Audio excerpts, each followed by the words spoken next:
Halo, selamat pagi kelas 7. Selamat hari Kamis nggih. Alhamdulillah hari ini Bu Irma bisa, berjumpa secara audio dengan kalian di hari Kamis ini. Sehat-sehat semuanya toh nggih?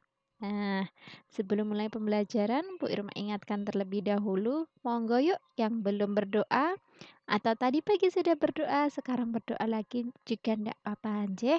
Supaya apa? Supaya Allah memberikan ridho kepada kita semua agar apa yang akan kita pelajari bermakna dan kita semua mendapatkan manfaatnya. Amin. Nah, hari ini Bu Irma akan menuaikan janji Bu Irma minggu lalu yaitu memberikan pembahasan atau mereview mini tes satu dan juga ulangan harian satu dan yang terakhir adalah memberikan materi baru atau materi terakhir pengolahan di kelas 7 dengan judul Pengolahan Bahan Pangan Hasil Samping dari Sayuran Menjadi Produk Pangan.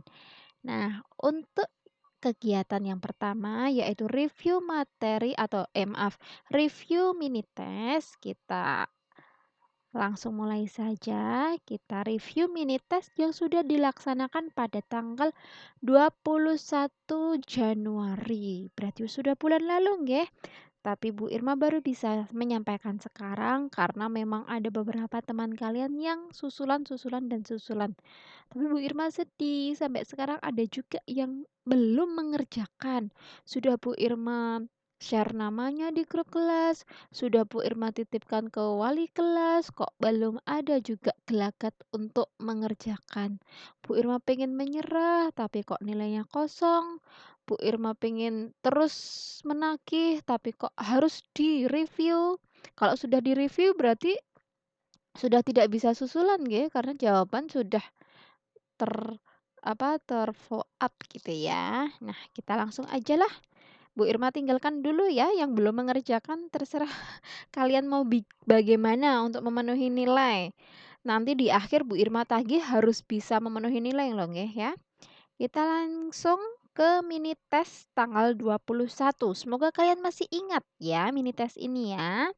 Langsung saja. Nah, nomor satu, jelaskan mengapa sayuran mudah membusuk. Alhamdulillah, beberapa sekitar 40% dari kelas 7 yang menjawab ini menjelaskan dengan bahasanya sendiri. Bu Irma paham dan Bu Irma apresiasi itu bagi kalian yang menjelaskan dengan bahasan sendiri. Namun, untuk yang mengadaptasi atau meng-copy paste dari Google, dari Brandly, it's okay Bu Irma hargai kalian karena kalian berarti sudah mencari ya, sudah mencoba untuk menjawab, Bu Irma hargai. Cuma ke depannya kalau, ada pertanyaan yang, apa ya, gampang atau mudah di buku paket ada, di PowerPoint-nya Bu Irma ada, tolong ambil dari situ saja ya Nak ya. Karena apa? Karena itu nanti membuktikan bahwa kalian itu benar-benar, memperhatikan pembelajarannya Bu Irma, seperti itu ya. Jangan apa-apa dikit-dikit ambil dari Google gitu ya. Terima kasih ya untuk yang sudah menjawab nomor satu, 100% benar, alhamdulillah. Untuk yang nomor 2, klasifikasi sayuran ada berapa? Klasifikasi sayuran di PowerPoint terdahulu Bu Irma jelaskan ada 2 ya. Namun ada 40 anak yang salah menjawab. Apakah tidak memperhatikan PowerPoint-nya Bu Irma? Apakah lupa materi di buku paket? Atau mencari di Brandly? Karena jujur saja jawaban di beberapa sumber Google, terutama Brandly, itu ada yang mengecoh loh nggih, ya, 40 anak salah menjawab. Yang benar klasifikasi sayurannya ada 2 sayang, ya. Coba dibuka buku paketnya lagi, nggih. Nomor 3, contoh sayuran yang dikonsumsi bagian batangnya adalah, di sini yang Bu Irma maksud adalah bagian utama. Bagian utama sayuran yang dikonsumsi bagian batangnya, ya. Jawabannya adalah asparagus sayang, ya, asparagus. Tapi ini gampang loh ya sebenarnya, tapi masih ada 37 anak yang salah. It's okay, semoga itu salah karena salah klik ya, Bu Irma harap ya, bukan salah pengertian. Kalau salah pengertian berarti percuma dong Bu Irma ngasih tayangan YouTube beberapa waktu yang lalu, nggak ada yang dengerin ya, gitu ya. Jawabannya adalah asparagus batang itu asparagus, rebung itu juga asparagus. Contoh sayuran yang dikonsumsi pada bagian batang. Kalau brokoli itu bagian bunganya, turi juga bagian bunganya. Seperti itu ya. Lanjut nomor 4. Buncis, kapri, dan kedelai adalah contoh sayuran yang dikonsumsi bagian polong. Nomor 4 jawabannya adalah polong. Coba Bu Irma cek di catatan Bu Irma. Alhamdulillah, kalau tadi ada 40 anak yang salah, ada 37 anak yang salah, untuk nomor 4 alhamdulillah berkurang, ada 20 anak yang salah. It's okay, enggak apa-apa, kita masih belajar. Semoga di ulangan tengah semester besok sudah tidak ada yang salah kalau soal ini Bu Irma keluarkan, nggih. Buncis, kapri, kedelai adalah bagian polong yang dikonsumsi. Next, sayuran berikut termasuk dalam sayuran yang dikonsumsi pada bagian ini pare sayang. Tahu kan ya pare ya, pare ya, pare ya. Nah, bagian buah, nggih. Bagian buah seperti itu. Apakah ada yang salah? 8 anak yang salah. Semakin sedikit. Sip ya. Nomor 6. Klasifikasi sayuran berdasarkan pigmen. Kalau klasifikasi sayuran awal itu kan ada 2, yaitu berdasarkan bagian yang dapat dimakan atau dikonsumsi. Yang kedua adalah berdasarkan pigmen. Seperti itu 2 ya. Yang tadi soal nomor 2 ya. Yang ini klasifikasi sayuran ada 2, yaitu berdasarkan pigmen dan berdasarkan bagian yang dapat dimakan atau dikonsumsi. Nah, yang nomor 6 ini turunannya, klasifikasi sayuran berdasarkan pigmen terdiri atas berapa warna kelompoknya? Ya, ada 4 sayang. Apa saja Bu Irma? Ayo monggo dibuka lagi buku paketnya atau PowerPoint-nya. Ada yang ngeprint PowerPoint yang dari Bu Irma itu yang sudah Bu Irma upload? Kalau ada coba dicek ya, jangan cuma mengandalkan ingatan, dibuka lagi nggak apa-apa, mumpung ulangannya, mumpung belajarnya open book, seperti itu ya. Untuk nomor 6 ada 11 anak yang salah. It's okay, nggak apa-apa, masih belajar ya. Nomor 7, jelaskan mengapa kita harus mengkonsumsi sayur dengan menggunakan bahasamu sendiri. Nah, ini menggunakan bahasamu sendiri. Kok bahasamu aneh-aneh tingkat tinggi? Nah, Bu Irma dengan mudah suuzon kalau itu ngambil dari Brandly atau dari Google ya. Tapi alhamdulillah banyak juga kok yang pakai bahasamu sendiri ya, yang pakai bahasa sendiri. Menurut saya Bu Irma, kita harus mengkonsumsi sayuran untuk memenuhi kebutuhan serat agar pencernaannya sehat, agar nutrisi vitamin dan seratnya terpenuhi ya. It's okay, banyak sekali bahasanya ya. Gitu.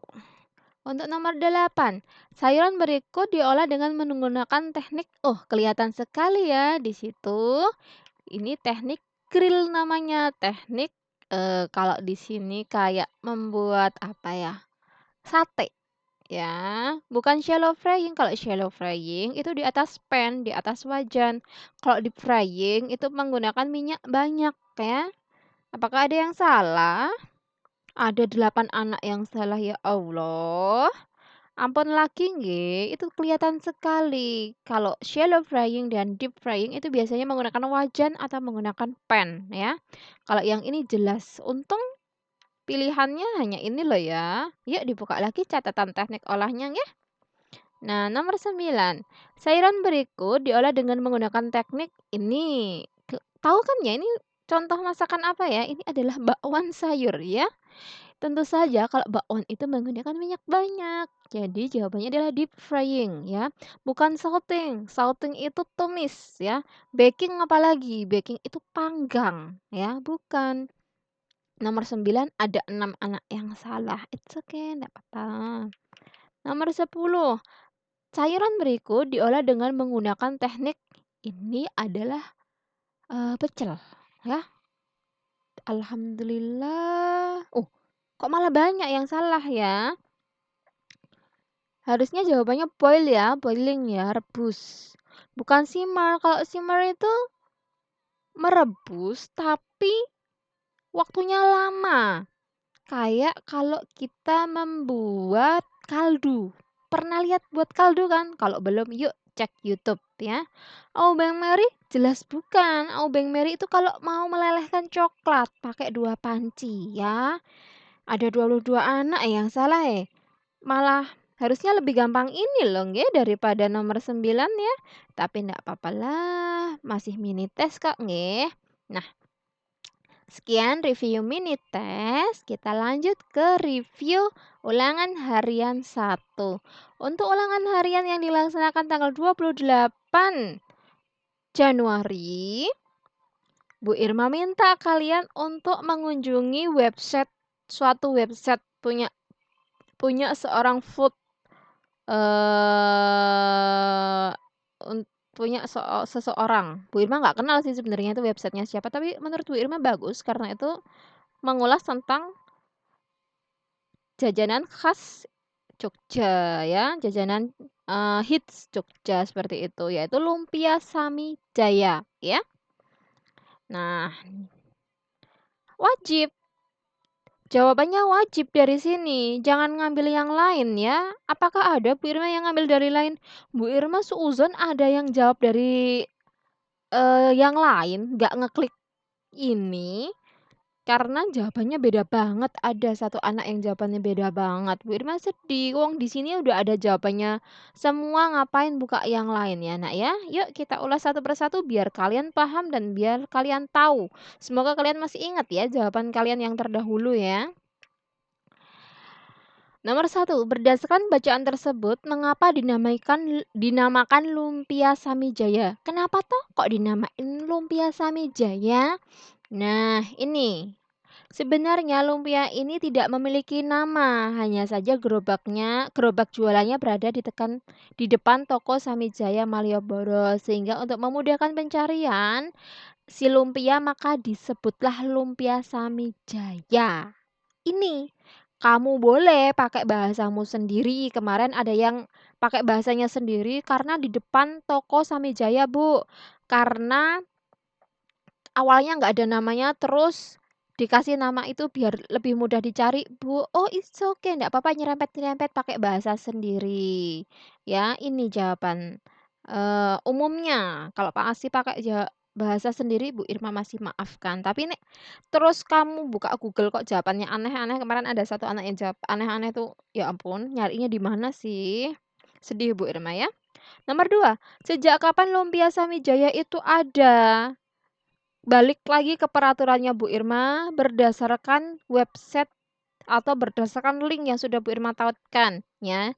Ini, lumpia Samijaya sudah eksis sejak tahun 1980-an. Setidaknya begitulah yang dikatakan nenek saya. Ini jawabannya ya.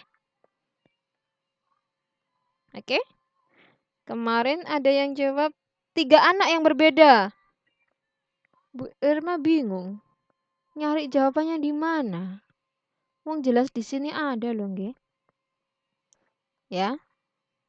Lalu nomor 3.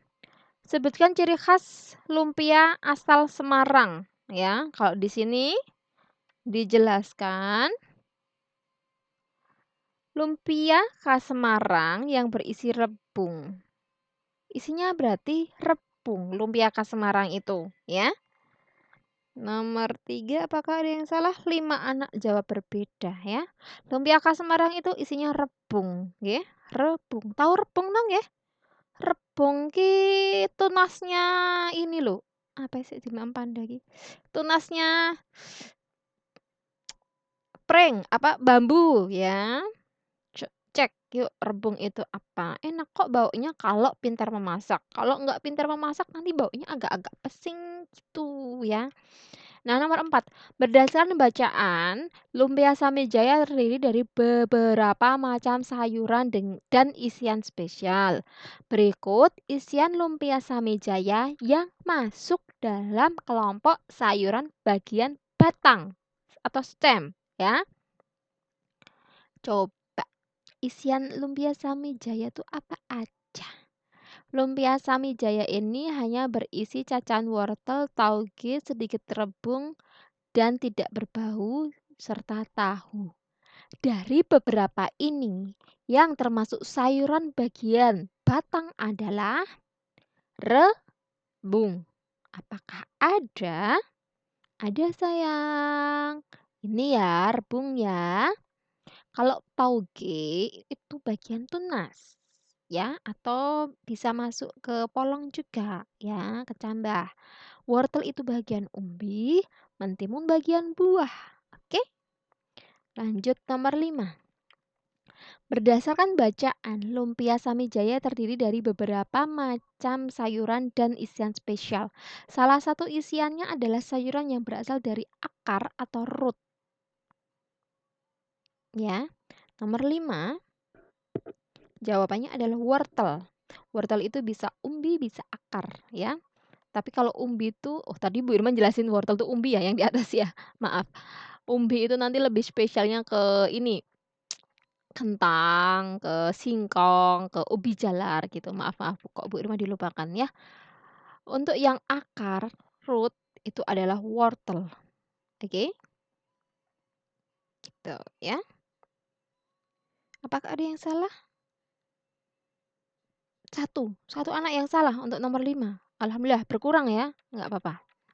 Nomor 6.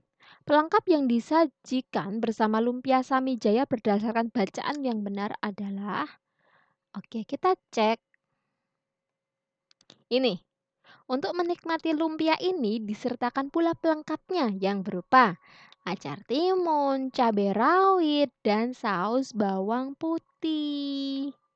Oke, paham ya?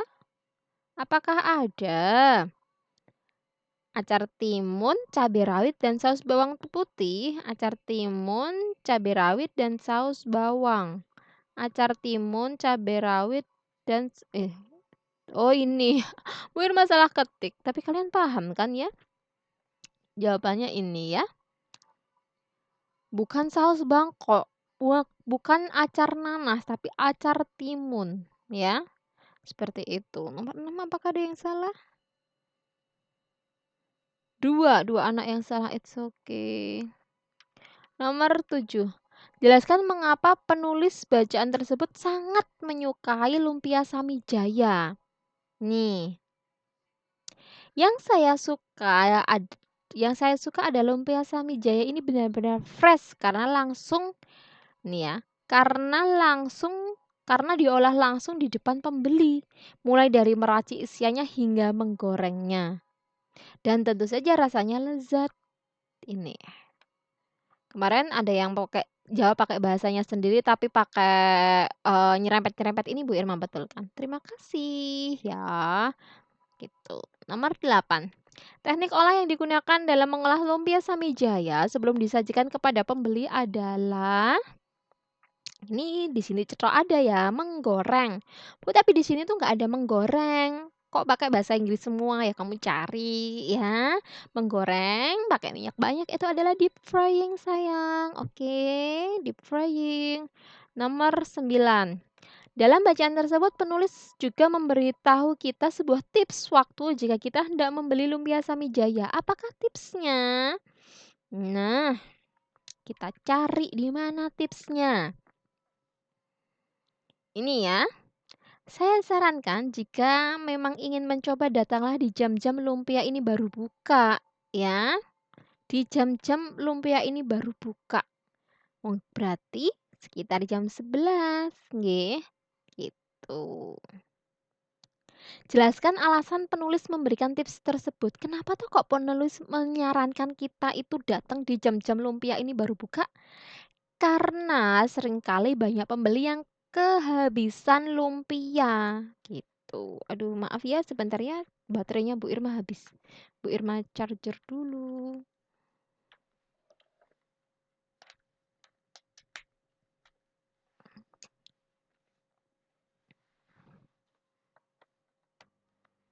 Sampai mana tadi? Nah, ini ya.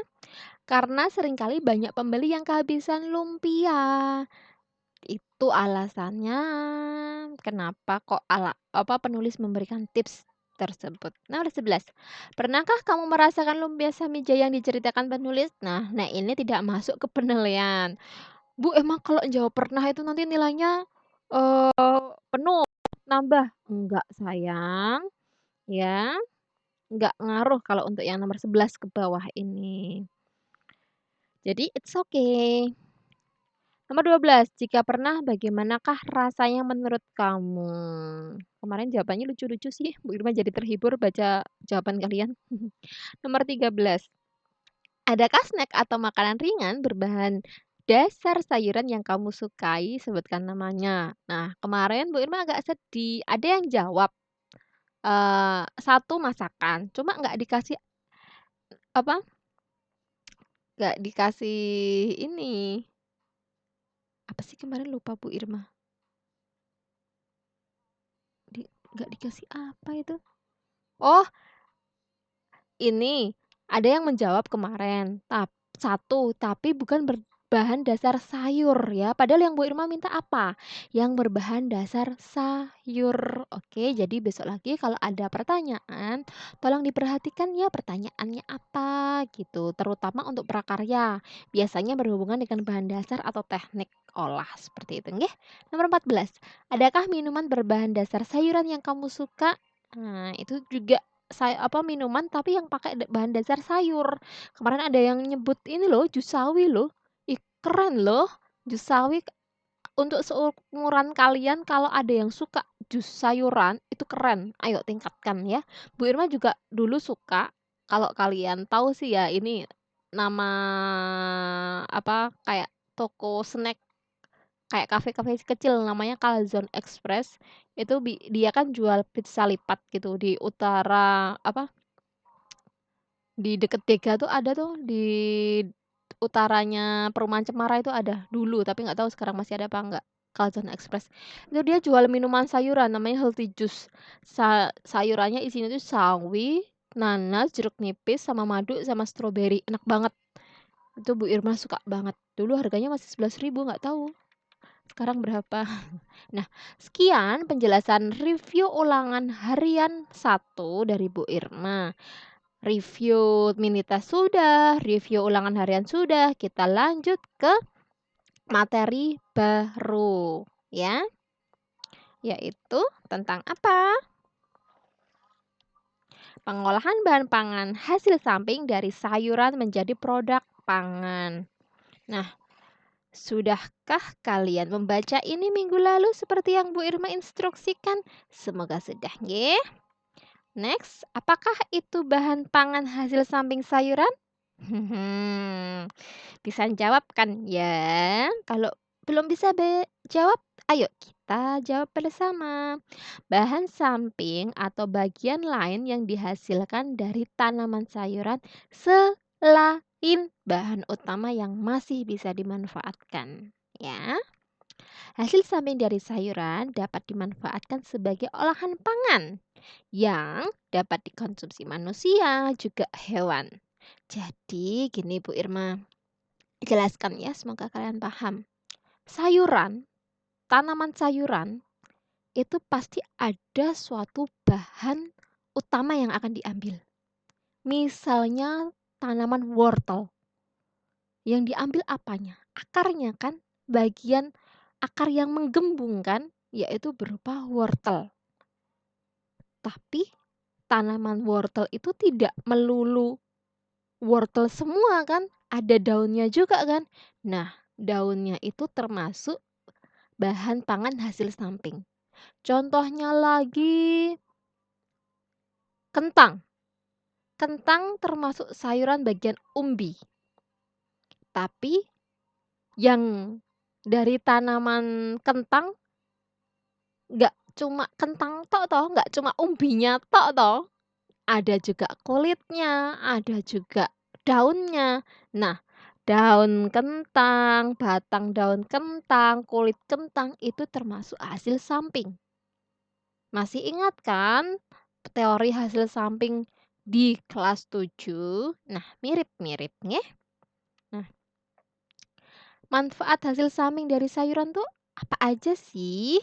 Kita kupas satu persatu. Sebenarnya ini Bu Irma cuma merangkum dari buku paket ya. Jadi kalau ada yang kurang jelas, sok atuh dibuka buku paketnya ya. Di sana ada nggih. Nah, ini yang pertama ada kulit bawang. Terutama kulit bawang merah sama kulit bawang bombay ya. Ada kandungan quercetinnya ya, antioksidannya. Bagus ini berarti buat cewek ya. Penangkal radikal bebas biasanya.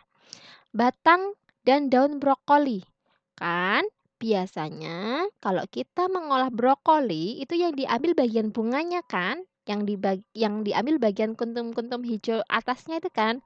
Nah, untuk hasil samping, bahan hasil samping dari brokoli, batangnya dan daunnya juga bisa diolah. Ini sering sekali dipraktekkan oleh kakak tingkat kalian kalau ada tugas praktek membuat olahan pangan hasil samping dari sayuran. Dibuat apa, Bu? Nanti Bu Irma kasih contohnya ya. Nah, masih mengandung klorofil, karotenoid, dan sumber vitamin A. Bagus kan? Nah, tangkai daun wortel. Ada kandungan antioksidannya, memperkuat tulang dan melawan kanker usus besar. Good ya. Nah, ini kulit kentang. Paling banyak vitamin kandungan yang paling baik itu padahal berada di bagian bawah kulit kentang.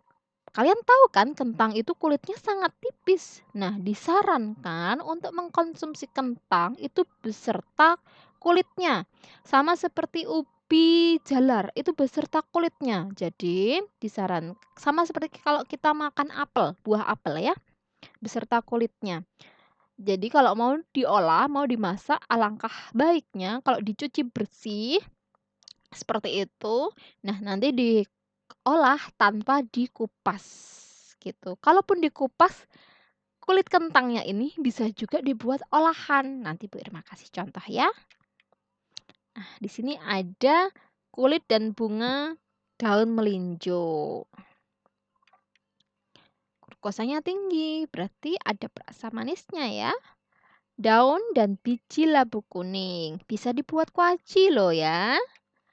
Daun dan batang talas. Ini dulu Bu Irma pernah PKL atau praktek kerja lapangan di Hotel Puri Asri Magelang. Ada yang tahukah hotel itu?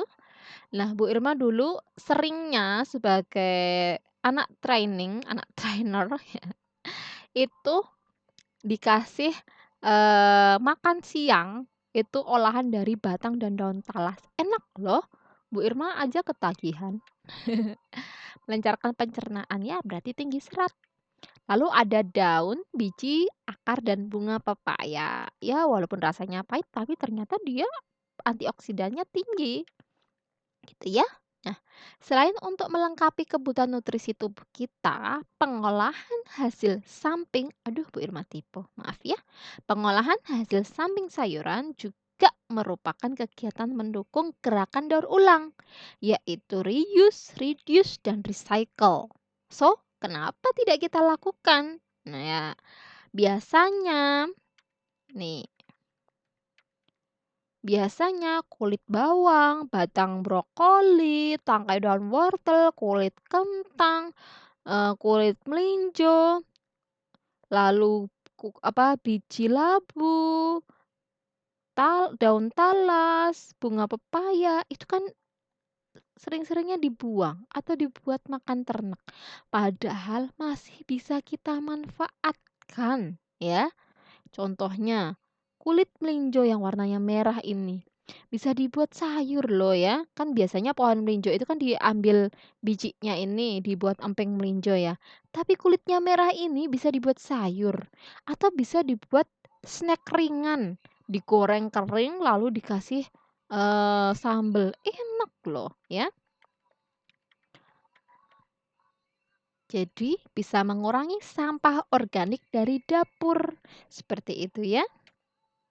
Next, metode pengolahan. Ini insya Allah Bu Irma yakin kalian masih ingat. Metode pengolahan utamanya ada 3. Ada method cooking, Terdiri dari boiling, poaching, braising, stewing, steaming, dan simmering juga mengetim atau obeng Mary. Ada dry cooking, terdiri dari deep frying, shallow frying, sauteing, baking, dan grilling. Boiling itu merebus, poaching itu merebus tapi di bawah titik didih. Waktunya singkat, braising itu juga merebus tapi airnya cuma setengah, stewing juga hampir sama, tapi ditumis dulu. Steaming itu mengukus, simmering itu merebus di bawah titik didih waktunya lama. Mengetim atau obeng Mary itu merebus tetapi menggunakan 2 wadah. Deep frying itu menggoreng minyak banyak, shallow frying itu menggoreng dengan minyak sedikit dengan 1 kali dibalik, sauteing itu menumis, baking itu memanggang di dalam oven, grilling itu adalah membakar dengan bara api seperti itu. Yuk coba dicek lagi buku atau catatannya, nggih. Dan sangrai ketinggalan. Sangrai adalah menggoreng tanpa minyak, ya. Nah, ini the others ada gambarnya ini, ya. Ada sangrai, ada blend, menghaluskan, ada raw food, ada menyaring atau filtering. Nah, tahapan pengolahan juga masih sama ya. Terdiri dari 4, yaitu perencanaan, lalu pembuatan, pengemasan, dan evaluasi. Ups. Nah, ini contoh olahan hasil samping dari sayuran menjadi produk pangan. Tapi Bu Irma kasih contoh sedikit aja ya, nanti lainnya kalian bisa cek di Google ya. Ini yang pertama adalah keripik kulit kentang yang tadi Bu Irma jelaskan di awal ya. Sering banget ini diolah sama kakak tingkat kalian. Kalau lagi praktek gitu, silahkan kalian praktek hasil samping sayuran. Nah, banyak ini yang mengolah keripik kulit kentang sama batang brokoli. Enak sih sebenarnya, coba cek resepnya di YouTube. Kapan ya? Semoga waktunya cukup. Kalau waktunya cukup nanti Bu Irma akan minta kalian untuk praktek seperti semester lalu ya, lalu di-update di Instagram atau di TikTok atau di, YouTube. Bu Irma akan minta kalian ya. Atau tumis bunga pepaya, atau batang brokoli crispy, atau olahan dari kulit melinjo, atau kuaci dari labu. Kalau ini agak susah ya, karena metodenya pengeringan. Ini cuacanya lagi hujan-hujan terus gitu ya, mendung-mendung terus, susah. Nah, ini tugas minggu ini, mengisi link presensi mapel prakarya hari ini tepat waktu. Setelah kalian mendengarkan penjelasan Bu Irma dari awal sampai akhir, silahkan nanti cek postingan Bu Irma setelah ini di Google Classroom Prakarya. Ada link presensi mapel prakarya minggu ini ya. Dan isilah tepat waktu. Jam berapa toh pelajarannya Bu Irma itu? Ayo dicek lagi, jangan sampai terlambat. Kalau terlambat, jangan lupa untuk konfirmasi. Apa sih susahnya? Selamat pagi, selamat siang, selamat malam Bu Irma. Perkenalkan saya bla bla bla dari kelas ini. Mohon maaf Bu Irma, saya terlambat mengisi presensi karena bla bla bla. Sekian konfirmasi dari saya. Mohon maaf nggih Bu Irma. Terima kasih. Udah gitu. Nanti Bu Irma bakal bales kalau WA kamu itu sopan. Kalau WA kamu itu rasional. Oke?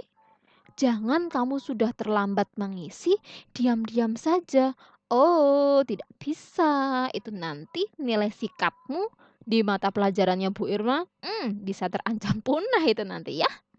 Lalu, jawab pertanyaan yang ada dalam presensi tersebut berdasarkan tayangan. Jadi Bu Irma paham, nanti kalau ada yang jawab pertanyaan di presensi kok melenceng dari tayangan ini Bu Irma paham, oh berarti anak ini nggak dengerin, oh berarti anak ini, tidak memperhatikan dari awal sampai akhir. Bu Irma tahu nanti ya. Nah, sekian penjelasan dari Bu Irma, semoga bermanfaat, semoga bisa dipahami. Kalau toh ada hal-hal yang masih kurang bisa dimengerti karena Bu Irma mungkin kecepatan, yo silahkan di-playback. Atau memang bener-bener mentok nggak tahu, nggak dong, boleh WA Bu Irma atau tanya di Google Classroom Prakarya, seperti itu nggih. Mohon maaf jika ada hal yang menyinggung dari perkataan Bu Irma. Sampai jumpa di materi selanjutnya. Dadah kelas 7. Jaga kesehatan.